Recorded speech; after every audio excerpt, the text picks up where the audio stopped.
Hey everyone, welcome to a brand new episode of DC Collectors Weekly. This week we have a ton of ground to cover, and also I'm doing this a little bit different than I normally do. Most of the time you see me in the video.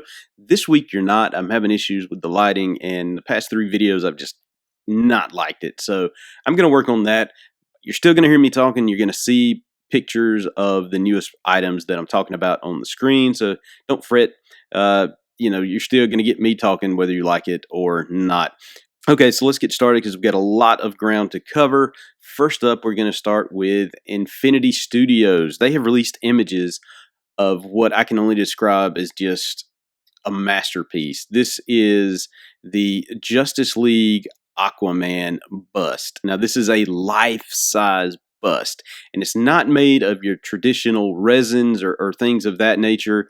This is actual craziness here. So this piece captures Jason Momoa, almost to the T. It is made with, the skin is made of this medical platinum silicone. So it's made to withstand high temperature and aging. I wonder just how long, though, the aging, how long this thing will last, because it is silicone after all. So, will this thing start breaking down in 20, 30, 40 years? I don't know. We'll see. It says with proper care and maintenance, you can keep this item in good condition for decades. The skin color and tattoos are also featured on this thing. More than 100,000 high-temperature fibers were planted throughout his body. A pair of prosthetic eyes were specially made for him in accordance to the movie designs. Now, if you can tell in the images above, this thing is like creepy accurate. So if you sit this on a pedestal or on your shelf or something, and you come into the room, the lights out, and you cut your lights on, you might be scared by this thing because it is that lifelike. If the production pieces turn out looking anything like this prototype piece, this is awesome.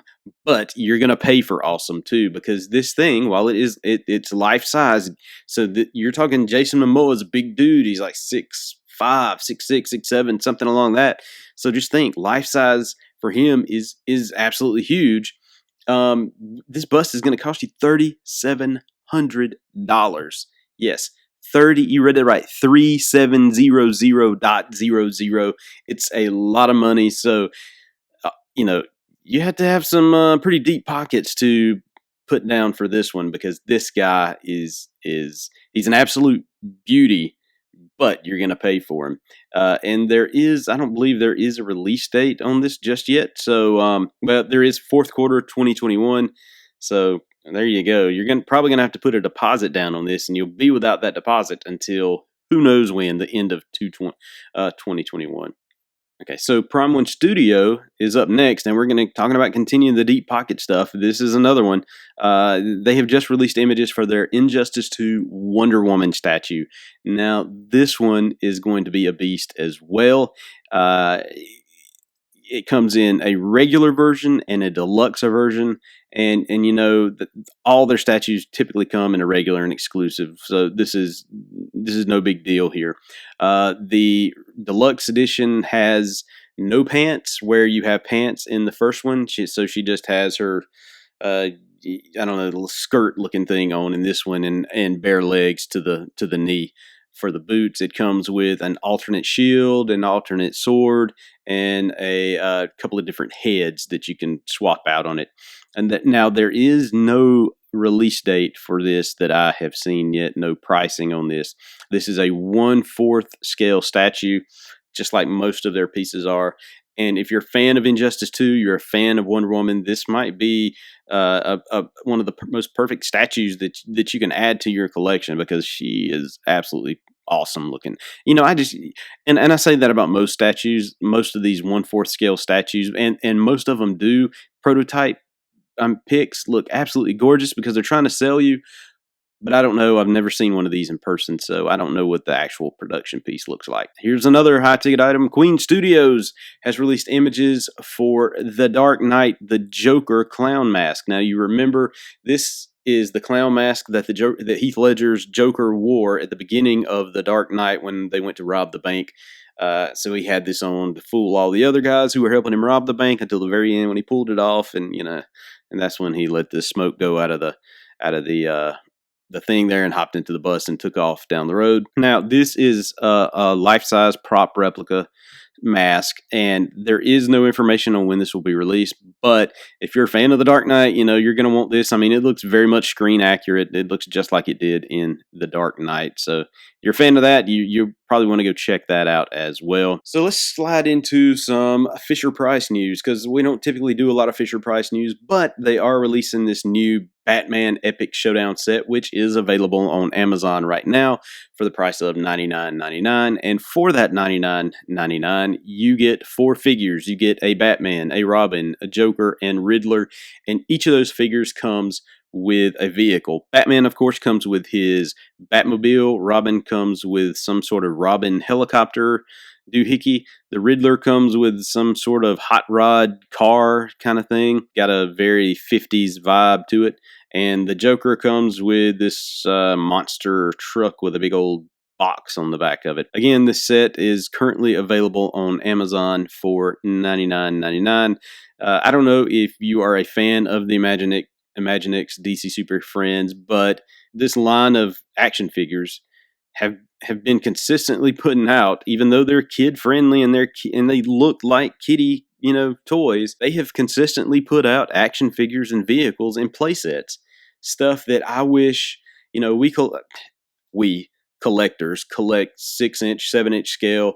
I wish that we could get play sets and vehicles and things of that nature with ours, just to display them with, or maybe even play with them from time to time. That's why I really miss the 3 3/4-inch scale action figure in DC. Now I know Spin Master does put out a 4-inch figure, and they've put out a few vehicles. So, I haven't yet decided on them. They hadn't been around long enough to say, this is great, this is awesome stuff. So, they could be in line for that, but we'll have to give them a little time. Again, check the descriptions for links to this this set, if you want to buy this particular set. The last bit of news, actually new news this week, are DC Omnibus. One is the 100 Bullets Omnibus from Brian Azzarello and Eduardo Risa, and that is coming out in January 12th. It's $150, just like most omnibus. Never read 100 Bullets. Never read it, so don't take away my comic geek card, but that's one thing I've just never read. Next up is the only other omnibus coming out in January from DC Comics. That is The Flash by Jeff Johns, Volume 2. So, you get that great art by Scott Collins and Howard Porter, and just the great stories that Jeff told in the Flash universe. Because let's be honest, no matter what you say about the man lately with what's going on in his professional life and the accusations going around, he wrote some really good comics and really redefined the Flash and Green Lantern and the Justice Society of America for DC Comics. And he actually brought them back to a prominent role in the DC universe. So this collects a very cool time in Flash history that I think that most people would really like to read. A little bit of news. This one concerns DC Fandom. So yes, DC Fandom is going to be here next Saturday, August 22nd, and we're going to get a look at the Zack Snyder Justice League trailer. We're going to get a look at a new Wonder Woman 1984 trailer. We're going to get our first look at the Suicide Squad. We're going to get our first look at the Batman from Matt Reeves. And we'll probably get first looks at several things, but let's look at it from a purely collector standpoint. There will be a merchandise store, and there will be exclusive items. We don't know what yet. The one thing that we do know is that there will be a Zack Snyder Justice League t-shirt that will be available to people attending if you get in line in time to get it. There are a few collector-related panels. One, a Hot Wheels panel. It says Hot Wheels, an inside look at the Batmobiles and beyond. Now, this might be cool. I'm not a big fan of Hot Wheels. Yes, I do have a few DC Comics Hot Wheels, but it's not really my thing. But yeah, I still have it on my schedule. So the DC Insiderverse exclusive will give you the behind the scenes scoop on how Hot Wheels, Batmobiles, DC character cards, and other awesome toys are created, along with a first look at some never before seen Hot Wheels DC products. Now, this one's moderated by Hot Wheels Global Marketing Manager Molly Hampton, and it will feature 4 key Hot Wheels DC designers: sculptor Manson Chung, lead product designer Dwayne Vance, lead packaging designer Julian Coyles, and senior product designer Ralph Benitez. Sorry if I butchered any of your names. And they're going to take a look at the present and the past of Hot Wheels and the DC partnership. And this is about a 20-minute panel, and it's on demand, so you can watch it anytime. Also, there's going to be an Inside Edition panel. If you don't know who Inside Editions are, they really put together some great books that, pop culture type things. This one's DC related. Darren Williams will be hosting this panel, and he's going to have Andrew Fargo, author of DC Collecting the Multiverse, The Art of Sideshow, and Justin Erickson, illustrator of Batman the Animated Series, about their latest DC titles coming this fall from Inside Editions. Also, there's going to be this one sort of, I like comic books. I like collecting comics. Yes, I don't have a whole pile because I sold a lot of mine. Long story, long time ago. I've sort of gone totally digital now. Well, I mean, I still have comics, but mostly digital. This is about collecting graded comics. This one is going to be hosted by Humberto Gonzalez from Heroic Hollywood and the Wrap.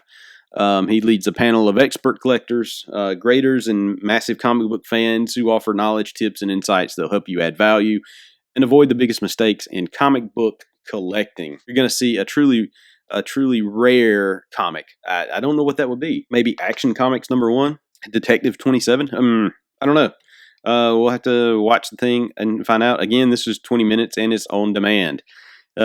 You'll notice that a lot of their panels 20 minutes is the nice time slot there for most of their panels. Then you have From Sketch to Statue. This one is hosted by Jim Fletcher from DC Direct and comic book artist J. Scott Campbell as they discuss the collaboration ongoing from a comic to a collectible. This one is actually on demand as well. And finally, the thing that we're all probably want to hear about and watch is the McFarlane Toys panel. Now, in this one, it says, take a peek into the process as Todd McFarlane discusses how they build those wonderful toys and even get a glimpse into some upcoming releases. Now, I'm sure those upcoming releases will probably be things that we have already seen, but one can hope that maybe there will be a surprise or two in that panel. So we'll just have to see. We'll have to see what comes of that. We all know this was a bad week for DC Comics and Warner Brothers. And I want to talk a little bit about this just so I can throw my opinions out there on things and try to quell some of the worry and some of the anxiety that some folks are having about their favorite franchise, DC Comics. So let me just start by saying this. Anytime somebody loses a job, it's a very bad thing. I sympathize with these people that have lost their jobs because it is a truly just flips your world upside down, especially if you have a family and you're trying to take care of them. This is just a hard time for some of these people. And with that said, know that, hey, you're in my prayers, you're in my thoughts, everybody that's lost their jobs from this.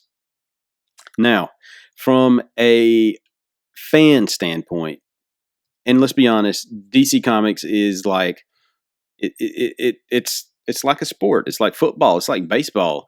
We talk about these people who we don't really think of what's going on in their lives. We think of them as stars, so we talk about them in ways like, "Oh, you're doing bad, fire him," or, "Man, we really need to cut this guy because he hasn't been performing." So a lot of us relate to these people like this. So it's easy to take these people and not really think about the actual real life side effects of the things that are happening to them. So again, I sympathize with everybody that's going through this. But let's talk about it from a fan perspective. So these cuts came down from Warner Brothers, and let's face it, these were coming as soon as AT&T signed the dotted line for Warner Brothers. This was coming. As soon as Warner Brothers actually signed the dotted line, this was coming. It was just a matter of time, because when a big company takes over this, they're going to look at it, they're going to see how they can streamline it and squeeze more and more money out of them. So this was always coming. In fact, after that contract was signed, there was also mention of maybe of DC Direct going under maybe the Warner Brothers Consumer Products division. So right there, you knew that DC Direct's time on this earth was very short, but because they were moving under Warner Brothers Consumer Division, I think is what it's called. So when this news broke, let's just read you a bit from the Hollywood Reporter, also a victim of the layout. Because first, before I get into this, DC Comics lost what people are speculating, that I don't know that any real factual data has come out that I've seen as of yet. There are rumors, and there are certain people's names who have been bandied about that they have lost their jobs. But it's rumored that a third of DC Comics staff was cut.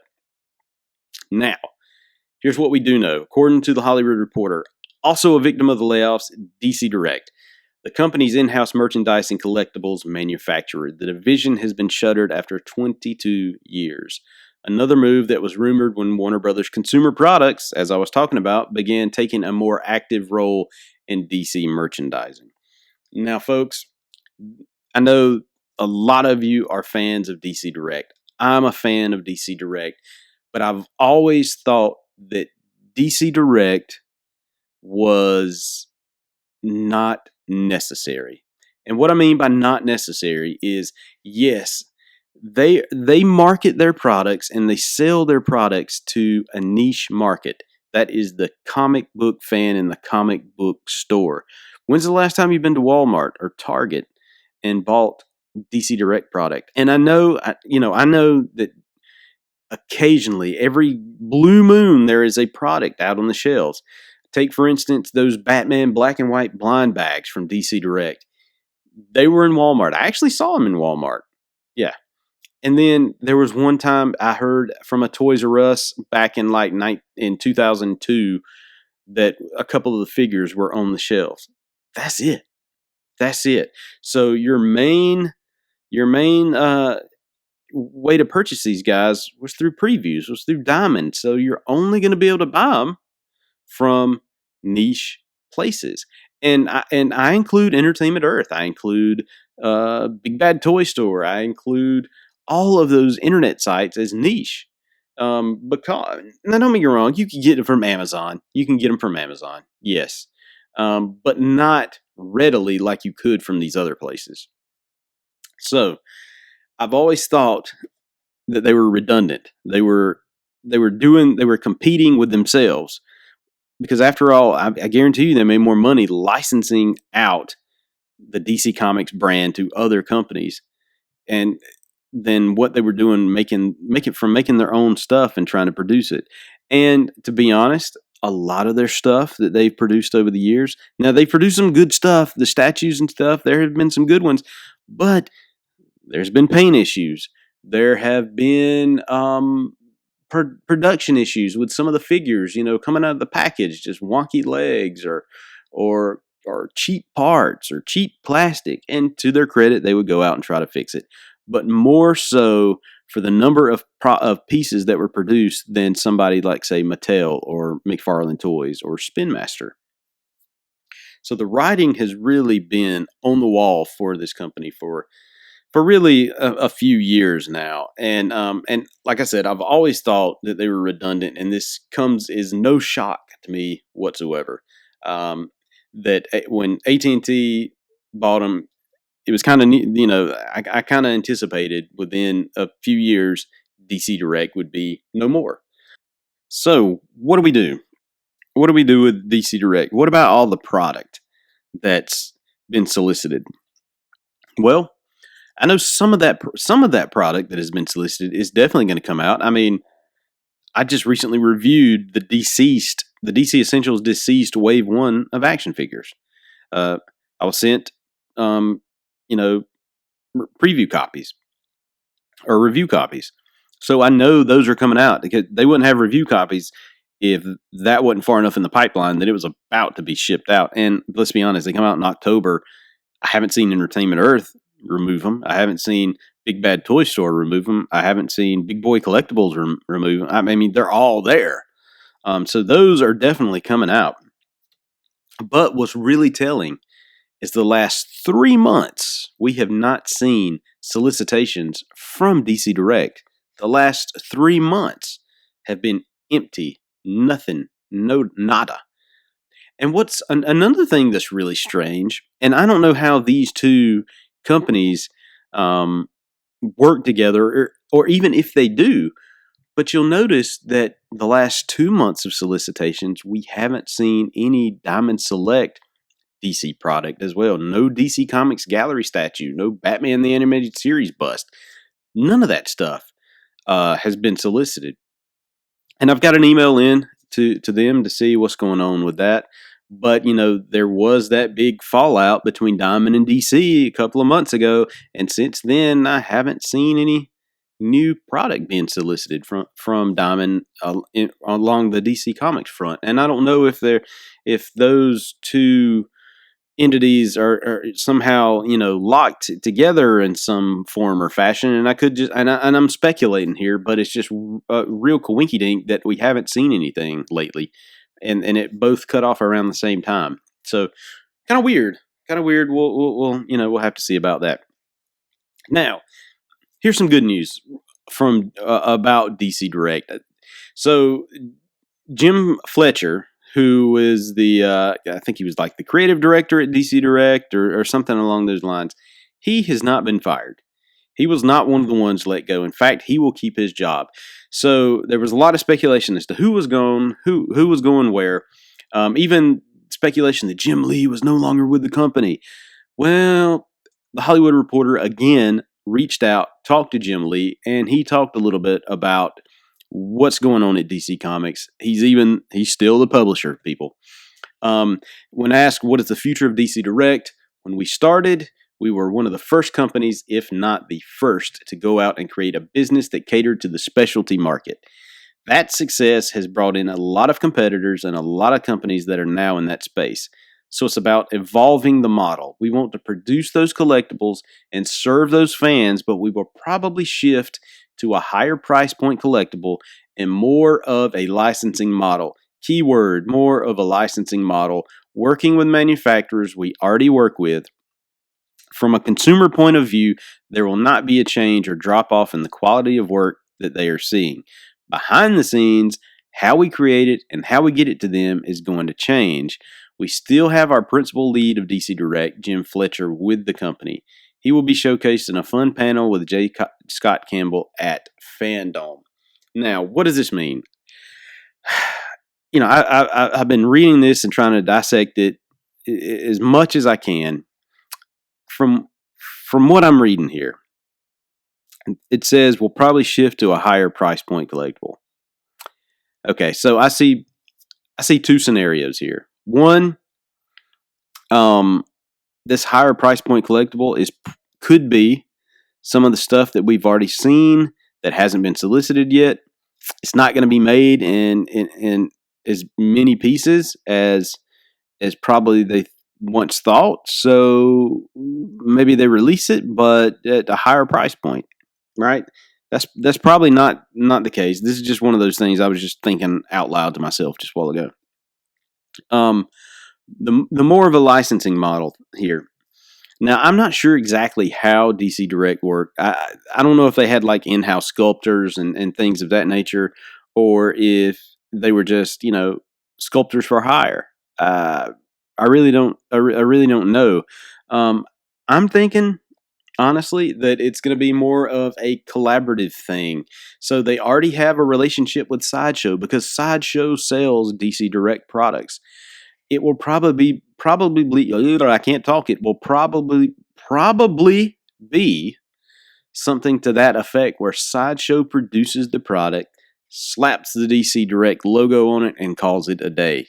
And you're selling it on the Sideshow website.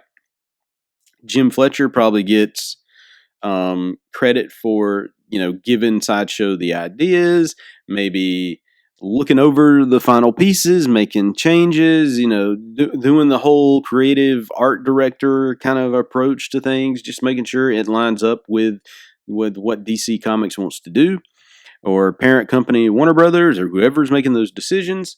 I kind of see it going that way. Maybe even they team up with an action figure company or something. Maybe McFarlane Toys teams up with DC Direct to put out product. Now I don't know how that would fly, but I really can't see them saying, "Hey, we're going to team up with Nika and we're going to create action figures and call it DC Direct." And then McFarlane's like, "Whoa, wait a minute. I have a license to produce DC Comics. Now you're competing with me again. But this time you're having Nika do it." And then with that, Nika has sort of an inside track on the next license. I just don't know how that's going to play out in terms of what they're wanting to do. I think what we might see is this might be the end of action figures for DC Direct. I think it might be more of a high-end statue type thing. I think that's what's going to happen. And if you look at things, the way the way that DC Comics licensing has been trending, DC Direct was there to produce comic related items. Look at their action figures.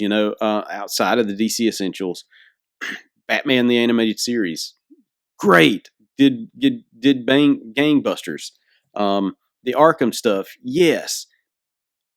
Did gangbusters. I mean, sold great. But the truly exceptional pieces that I like were things that I don't know necessarily sold well. Justice League International action figures that looked like the art of Kevin Maguire. We only got 2 waves of those, so they must not have sold that well. The Dark Knight action figures.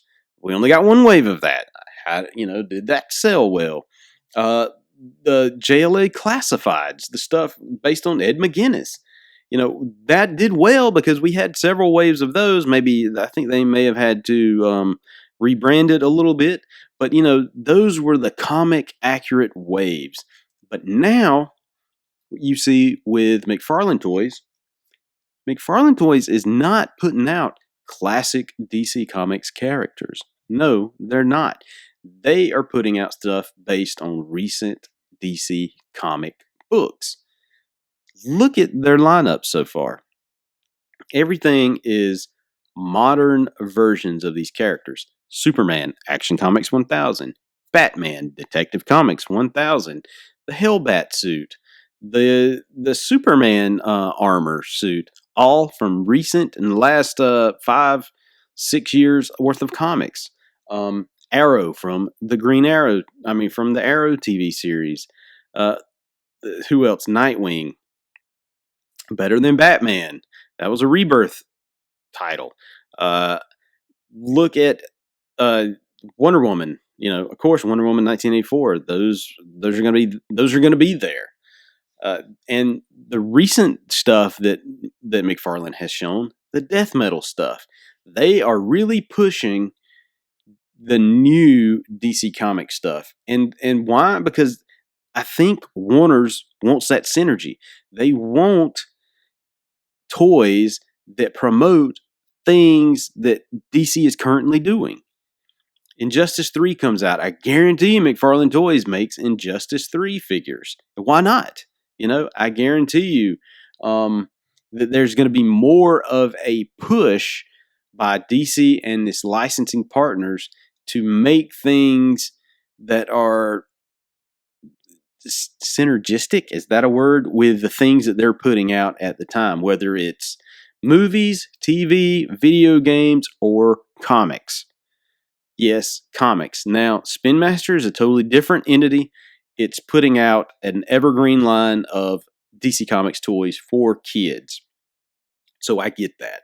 Um, yeah, there'll probably be some mix ups and mashups there to try to get the character costumes to look similar, but I still think for the long run here that you're going to see you're going to see less of classic DC and more of current DC in the collectibles market, which it should be. DC Universe Classics by Mattel gave us the definitive run of classic DC characters toys. So I don't know that we need to go back to that well at this time, really. I think that they're doing the right thing. As far as comics go, I've kind of been preaching this for a while, and maybe not so much online here, but to my friends, those that listen, I think what they're doing is right, no matter how much it hurts. What they've been doing over the past few months is the best thing to keep DC Comics alive for years to come. Print comics are great. Don't get me wrong. There will still be a place for print comics. I just don't think there should be as many print comics. In fact, I very rarely buy a print comic. Very rarely. I'm just not paying $3.99, $4.99 for a single issue of something. It's ridiculous. And then only get like a quarter of not even a quarter, probably like an eighth of a story. I prefer waiting till I get that hardcover trade to read the entire story all at once. That way I get a beginning, a middle, and an end, and I'm satisfied. Those single issues were great back in the day. Because why? Because you got a whole story in the single issues, right? Then when the Silver Age left, the Bronze Age and the Copper thing started getting longer and longer and drawn out further and further and further. So instead of 1 or 2 issues, you had a story. Now it's 1 to 24 issues where you have a single story. It's crazy. I think digital is the right path to go. How they do it, how they execute it is going to be the key.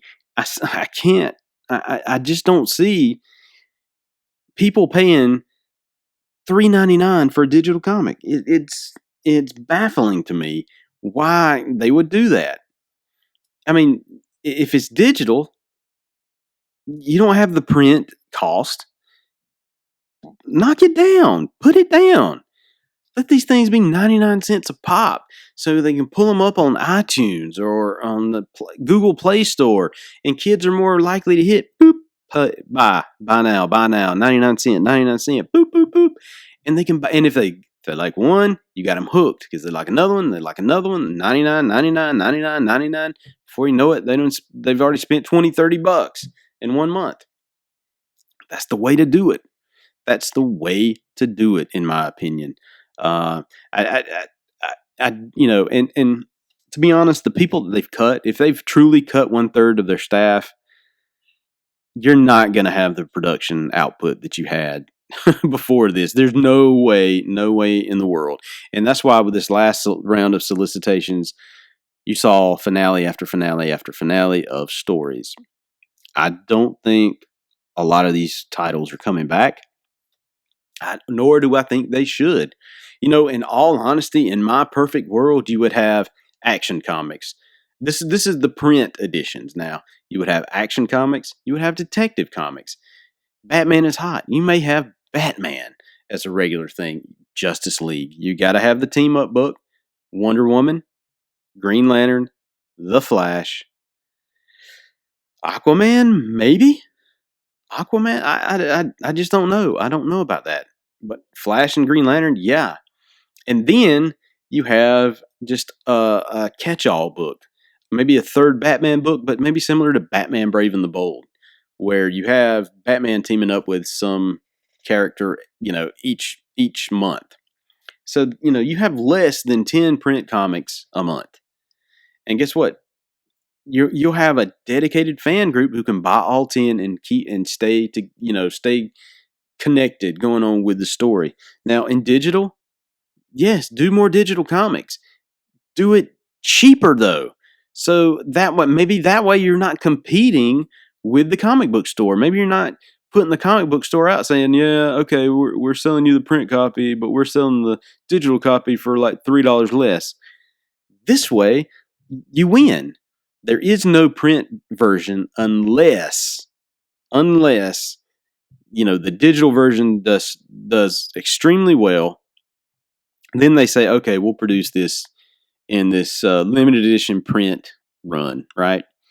And with some kind of special cover by whatever the latest hottest artist is to really get the ball rolling for that. And if it sells well, maybe in a few months, maybe turn it into a monthly, just to see, test the waters. But no, that's how I truly think this is going to work. And also I think, I hate to say it, but I think we'll start seeing more of the characters we see on TV and on the movie screens look like they do in the comics. Or let me reverse that. The comics will look more like the people we see on the movie and the TV screens, like Aquaman. I think whenever he does decide to make a comic comeback, he will look like Jason Momoa. I honestly think that, and I could be wrong. These are just my thoughts, but I think that's what they're doing. All right, so that's it for this week. This has been a lot. I know I've been talking a lot, so I'm going to end it here. Leave your thoughts, your comments. Tell me what you think DC Comics is going to turn into later on. I'm curious as to get your take on this big news about DC Comics, the big reduction in force, so to speak, at Warner Brothers. Let me know. Alrighty, check out DCCollectors.com each and every day for the latest DC Comics toy and action figure news, and you can find me on all the social media channels at DC Collectors. Peace.